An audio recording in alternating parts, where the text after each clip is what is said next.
कसं असतं आपण आपल्या फॅमिलीसाठी खूप करतो म्हणजे जेवण बनवतो.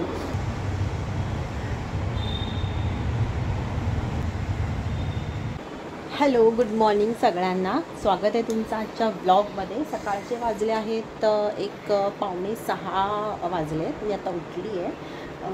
तर मला सकाळीच व्हिडिओ शूट करायचं कारण हेच की आपण जेव्हा वर्किंग वुमन असतो किंवा आपण हाऊसवाईफ जरी असतो तरी किती जणं अशी आहेत मला कमेंट बॉक्समध्ये सांगा जी स्वतःसाठी ब्रेकफास्ट टाईमवर डब्यामध्ये पॅक करून घेऊन जातात. म्हणजे वर्किंग वुमन चं म्हणते मोस्टली वर्किंग वुमनसाठी बोलते. कसं असतं आपण आपल्या फॅमिलीसाठी खूप करतो म्हणजे जेवण बनवतो, ब्रेकफास्ट बनवतो, पण आपण स्वतः टाईमवर कधीही ब्रेकफास्ट करत नाही किंवा वर्किंग वुमन असल्याकारणाने आपण टिफिनमध्ये कधीही ब्रेकफास्ट घेऊन जात नाही. घाई असते, ट्रेन पकडायची असते, बस पकडायची असते, टाईमवर जायचं असतं ऑफिसला, घरातलं आवरून जायचं असतं. मग तेव्हा आपण आपली काळजी कधी घेणार? आपण स्वतःची दुसऱ्यांची आपण घेतोच, पण आपण आपली कधी घेणार? दुसऱ्यांसाठी आपण जेवण बनवतो, पण ते आपण टाईमावर कधी खाणार? तर मग माझं व्हिडिओ शूट करण्याचं कारण हेच आहे सकाळी की आता मी माझ्यासाठी ब्रेकफास्ट घेऊन जायला लागले. कारण कसं होतं ना, इकडून आपण घरातनं ट्रॅव्हल करून जातो. काही म्हणजे सगळ्याच जणांचं ऑफिस घराजवळ नसतं. एक तासभर किंवा अर्धा तास, दीड तास ट्रॅव्हल करून जातात ऑन द वे. तेव्हा कसं भूक लागते आणि आपण सकाळी जाऊन डायरेक्टली जेवण करणंही बरोबर नाही. ब्रेकफास्ट करणं खूप गरजेचं आहे. एक वेळ तुम्ही जेवण थोडं केलं तरी चालेल, पण ब्रेकफास्ट पोटभर केलेला पाहिजे, नाहीतर नंतर मग तो ॲसिडिटीचा त्रास वगैरे होतो. आणि विशेषतः लेडीजला काय होतं, कारण त्या स्किप करतात ब्रेकफास्ट. तर ब्रेकफास्ट कधीही स्किप करू नका.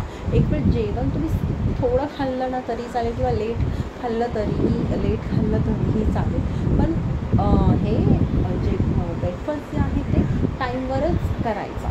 तर ब्रेकफास्टसाठी तुम्ही काहीही ऑप्शन ब्रेड जॅम घेऊन जाऊ शकता, ब्रेड बटर घेऊन जाऊ शकता, जॅम चपाती घेऊन जाऊ शकता, तर काहीही, किंवा भाजी असेल तर रोल करून घेऊन जाऊ शकता चपातीमध्ये. काहीही भरपूर ऑप्शन्स आहेत. तर मी आज माझ्यासाठी जॅम ब्रेड नाही, ब्रेड बटर घेऊन जाणार आहे. तर मी घरातून जाताना ऑलरेडी चपाती खाऊन जाते, पण मला कसं होतं, एक आपण ट्रॅव्हल करून जातो ना, खूप भूक लागते आणि सकाळी लवकर निघते 8 वाजता. त्याच्यामुळे डायरेक्टली 2 वाजता आणि 1 वाजता जेवण करणं मला जमणार नाही. मधल्या वेळात काही ना काहीतरी पाहिजेच. तर चला मग आता लावूया कामाला. तर मग किचनमध्ये मी आलेली आहे आणि ते भाजी बनवत होती मी बटाट्याची. त्याचा शॉर्ट लवकरच आपल्या यूट्यूब चॅनलवर येईल. तर मी ते बटाट्याची भाजी बनवत होती आणि साईड बाय साईड मला जे ब्रेकफास्टला ब्रेड बटर न्यायचं होतं, त्यासाठी मी बटर बाहेर काढून ठेवलेलं होतं फ्रीजमधनं. कारण ते कसं फ्रीजमध्ये असं की खूप घट्ट होतं, त्याच्यामुळे लावताना चमच्याने ते स्प्रेड होत नाही पटकन. तर इथे ब्राऊन ब्रेड मी आणला होता आदल्या दिवशी. तर बटर मी इथे काढलेलं आहे. थोडा वेळ अगोदर मी थोडंसं गॅसच्या इथे जरा जवळपास ठेवलं, जेणेकरून त्या गरम वाफेने तरी ते व्यवस्थित म्हणजे थोडं तरी का होईना पण मेल्ट होईल. कारण तसंही मी थोडं असं स्प्रेड केलं आहे बघा चमच्याने. आणि नेहीपर्यंत तर बॅगेबद्दल ते इतकं आपण गरमीतनं जाणार तर ते ऑब्व्हियसली ते मेल्ट होणारच, त्याचा प्रश्नच नाही. पण सध्या ते एक स्प्रेड व्यवस्थित व्हायला पाहिजे म्हणून मी अगोदर काढून ठेवलं होतं जेव्हा मी उठले तेव्हा. आणि इथे मी 4 ब्रेड म्हणजे 4 स्लायसेसचं सँडविच म्हणजे दोन सँडविचेस मी होऊ शकता मी घेऊन जाते म्हणजे ब्रेड बटर. कारण कसं आहे माहिती आहे, मी घरातनं जाताना खाऊन जाते एखाद चपाती किंवा बिस्किट किंवा काहीही. पण जेव्हा आपण 1-1.5 तास ट्रॅव्हल करून जातो ते तेवढी एनर्जी आपली खर्च होते आणि घरातली कामं करणे त्याच्यामध्ये आपली अर्धी एनर्जी अगोदरच खर्च झालेली असते. तर त्यामुळे आपल्याला ऑफिसला गेल्यावर काम करायला एक एनर्जी असावी किंवा ताकद असावी.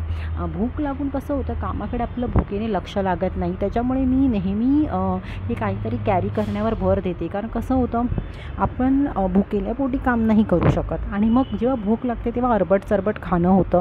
म्हणजे काही चिप्स आणून खाल्ले किंवा असं बाहेरचं काही खाल्लं, तर ते करण्यापेक्षा हे घरातलं ब्रेड जॅम किंवा ब्रेड बटर जरी असेल तरी तो मला बरा वाटतो. कारण सकाळी सकाळी सगळ्यांनाच पोहे, उपमा हे सगळं म्हणजे करायचा टाईम नसेल कदाचित. जेव्हा माझ्याकडे टाईम असतो तेव्हा मी नक्कीच करते, पण जेव्हा टाईम नसतो तेव्हा मी हे सगळं करण्याच्या भानगडीत नाही पडत. कारण मला लवकरात लवकर ऑफिसला पोचायचं असतं, जेणेकरून मी माझं काम स्टार्ट करू शकेल. आणि कसं होतं, जेवढं आपण लवकर निघतो तेवढी गाड्यांना गर्दीही कमी मिळते. त्याच्यामुळे मी जरा लवकरच निघते. ते गर्दीतनं धक्काबुक्की करत जाण्यापेक्षा मला आरामात जायला बरं वाटतं. तर मी इथे गावावरनं आणलेले काजू, म्हणजे मी पहिलं तर ते ब्रेड स्लायसेस होते ते एका स्टीलच्या डब्यामध्ये मी पॅक केले. आणि हे इथे मी थोडे काजू आणि ज्या चितळेच्या भाकरवड्या ज्या आणलेल्या होत्या घरी सुहासने, ते मी थोड्याशा घेऊन जाते. तर इथे माझं पेटपूजेची तयारी झालेली आहे आणि आता ऑफिसला जाण्याची तयारी. ऑफिसला जाताना मी मिनिमल मेकअप करण्यावरच भर देते, कारण ट्रॅव्हलिंगमध्ये आणि आता ह्या समर म्हणजे गरमीमुळे मेकअप जाईपर्यंत म्हणजे टिकेलच असा काही शाश्वती देता येत नाही. कारण मी काही ए सी गाडीत नाही किंवा ए सी बसने, ए सी ट्रेनने जात नाही. नॉर्मल जे जनरल जी मिडल क्लास लोकं ट्रॅव्हलिंग करतात तसंच मी जनरली करते. तर त्याच्यामुळे मी मिनिमल मेकअप करण्यावरच भर देते. आणि जर मला वाटलं की मला फ्रेश व्हायची गरज आहे तर मी ऑफिसमध्ये गेल्यावरती थोडंफार टचअप वगैरे करते किंवा फ्रेश होते. तर पहिलं मी गार्नियरची जी व्हाईट कंप्लीट जी आहे क्रीम ती यूज करते. ती मला खूप जास्त छान सूट होते. त्याच्यामध्ये SPF ही आहे, त्याच्यामुळे सनरेजपासून संरक्षणही होतं. कसं आहे, मी ही क्रीम आहे ना, मी कुठेही जाताना मी यूज करते. मग तो पावसाळा असो, हिवाळा असो, उन्हाळा असो, कुठलाही सीझन असो, मला ही एकदम मस्त सूट होते. आणि पूर्णपणे क्रीम ॲब्झॉर्ब झाली त्याच्यानंतर मी ही लॅक्मेची 925 जी CC क्रीम आहे ती यूज करते. ती मला एकदम म्हणजे बोलतात फुल कव्हरेज देते आणि माझी जी सावळी स्किन टोन आहे त्याला मस्तपैकी सूट होते. त्याच्यामध्ये 2-3 आय थिंक शेड्स आहेत, तर ही मला चांगली सूट होते म्हणून मी ही घेते.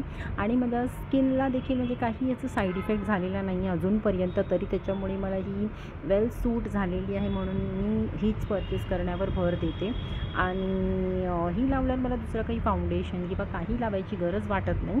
मस्तपैकी अब्झॉर्ब झाल्यावर लॅक्मेचीच मी जी लूज कॉम्पॅक्ट येतं, लूज पावडर जी म्हणतो आपण, रोज पावडर, ती मी यूज करते. ती मला स्वस्त आणि मस्त वाटते आणि पावडर असल्यामुळे हवी तशी आपण लावू शकतो. कसं आहे, फाउंडेशन जे कॉम्पॅक्ट असतं ते लूज पावडरच्या फॉर्ममध्ये असेल तर व्यवस्थित स्प्रेड होतं असं मला वाटतं. म्हणून मी ही लूज पावडरच यूज करते, जेणेकरून ती व्यवस्थित मला हवी तशी मी स्प्रेड करू शकते. त्यामुळे नंतर हे शुगरचं काजल आहे ते मी यूज करते. हे मी ॲमेझॉनवरनं घेतलेलं होतं, काहीतरी ऑफर चालू होती तेव्हा. एकदम मस्त, म्हणजे एकदम बोलतो ना जेट ब्लॅक एकदम असं आहे हे काजळ. आणि व्यवस्थित राहता, बिलकुल स्मज होत नाही, एकदम मस्त टिकटॅक राहतं जाईपर्यंत. नंतर मी हिमालयाचं हे लिप बाम वापरते, खूप छान वाटतं मला हे. अगेन अफोर्डेबल, स्वस्त आणि मस्त. पहिलं लिप बाम यूज करते, नंतर मग मी त्याची जी लिपस्टिक आहे ती लावते. तर लिप बाम यूज केल्यानंतर मी आयब्रोज करते, कारण माझ्या आयब्रोज ज्या आहेत त्या खूप पातळ आहेत, म्हणजे एकदम दिसूनच येत नाहीत. त्याच्यामुळे मग आयब्रो पेन्सिल खूप गरजेची आहे माझ्यासाठी. त्याच्यामुळे आयब्रोज ब्राऊन आयब्रो पेन्सिल आहे नायकाची माझ्याकडे, ती मी यूज केली आहे. त्याच्यानंतर मी लिपस्टिक जी आहे ती यूज करते मेबेलिनची. लॉंग लास्टिंग नाही म्हणता येणार, पण कलर शेड्स खूप छान आहेत, अफोर्डेबल आहेत अगेन. आणि झाला माझा मेकअप, आणि हेअरस्टाईल केली, केस बांधले की I am good to go. तर असा माझा मिनिमल मेकअप असतो. तुम्हाला कसा वाटलं सांगायला विसरू नका. आणि ते रात्री ऑफिसमधून वगैरे जाऊन आल्यावर माझं नाईट टाईम जे आहे ते मी ॲलोवेरा जेलच यूज करते. मग ती स्प्रिहाची असो किंवा ही पिरामलची लॅक्टोकॅलामाइनची मी ही ॲलोवेरा जेल मी विकत घेतली होती. अगेन ऑनलाईनच विकत घेतली होती ही मी. त्याच्यामध्ये ग्लिसरीन आहे, विटॅमिन E आहे आणि ॲलोवेरा आहे. तर मग चला आता झोपते मी. आता रात्रीची सगळं झालेलं आहे. मी ऑफिसमधून आली 8:30 पावणे 9 वाजता. त्याच्यानंतर मिसळ बनवली. सुहासने पाव आणले होते, म्हणजे त्यांना मिसळ खायची खूप इच्छा होती त्यामुळे. तर मिसळपाव खाऊन झालेला आहे आणि मिसळची रेसिपी मी ऑलरेडी आपल्या चॅनलवर शेअर केलेली आहे, म्हणून मी परत शूट नाही केलं. तर चला मग आता झोपूया. उद्या मला सुट्टी आहे, तर इंटरेस्टिंग काहीतरी शूट करायचा प्रयत्न नक्की असेल. तर चला मग, बाय बाय, शुभरात्री.